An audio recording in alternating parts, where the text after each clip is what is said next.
British వారి దాస్య శృంఖలాలను త్రెంచుకొని 75 సంవత్సరాల తర్వాత ప్రపంచ యవనికపై భారతావని సర్వతోముఖాభివృద్ధితో మువ్వెన్నెల పతాకపు వీచికలు సగర్వంగా రెపరెపలాడడానికి మూలమైనది మన రాజ్యాంగం యొక్క ఆయుపట్టు అయిన ప్రజాస్వామ్యము. మరి ఆ ప్రజాస్వామ్యానికి ప్రాణప్రతిష్ఠయే ఈ ఎన్నికలు. ఈ అసాధారణ అద్వితీయమైన మహోన్నతమైన కార్యాన్ని నడిపించే మహత్తర బాధ్యతకు ఊపిరిలూదిన మహానుభావులెందరో.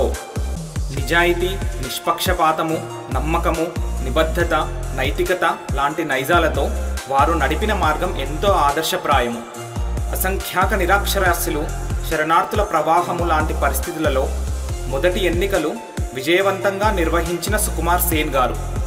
వారి అడుగుజాడలలో సమగ్రత, మనోబలము, జవాబుదారీతనము, ఓరిమి లాంటివి ఆభరణాలుగా మన నాయకత్వం నడిచినది. దాని తర్వాత 18 సంవత్సరాల వయస్సుకే ఓటు హక్కును తెచ్చిన తెలుగువారు పేరిశాస్త్రి గారు.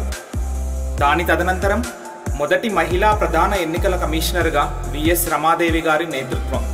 తరువాత కాలానుగుణ మార్పులు అనివార్యమంటూ పారదర్శకతకు పెద్దపీట వేస్తూ ధన ప్రవాహము అదుపులో ఉండేలా కఠినము కానీ కావాల్సిన నిర్ణయాలతో ఎన్నికల నిర్వహణను మరింత బలోపేతం చేసిన శేషన్ గారు.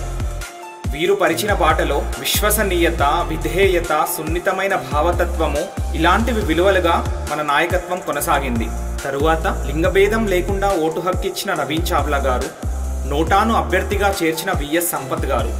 ఇప్పుడు ఈ కాలంలో వృద్ధులకు, వికలాంగులకు ఇంటి వద్దకు ఓటు, అలాగే యువత కోసం హ్యాకథాన్ లాంటి వినూత్న కార్యక్రమాలను చేపట్టిన రాజీవ్ కుమార్ గారు. అందరూ ఈ ప్రజాస్వామ్య పండుగను పరిఢవిల్లేలా చేస్తున్నవారే. ఎన్నికల నిర్వహణ ఎన్నో వ్యయప్రయాసములతో కూడినది.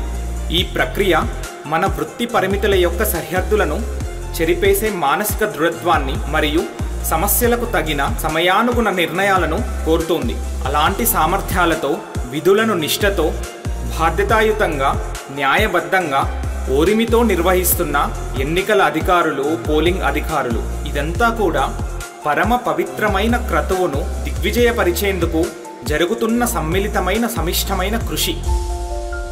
ప్రాంతము, జాతి, మతము, కులము, లింగము, వర్ణము, ధనము, తర, తమ లాంటి వివక్షలు, భేదభావ్యాలు లేకుండా ప్రతి భారత పౌరులు తన ఉజ్వల భవిత కోసం, తన కుటుంబం యొక్క శ్రేయస్సు కోసం, తన ప్రాంతం యొక్క మనుగడ కోసం, తన దేశం యొక్క సమున్నతి కోసం ప్రతి 5 సంవత్సరాలకోసారి వినియోగించుకునే తనకే సొంతమైన హక్కు ఈ ఓటు హక్కు.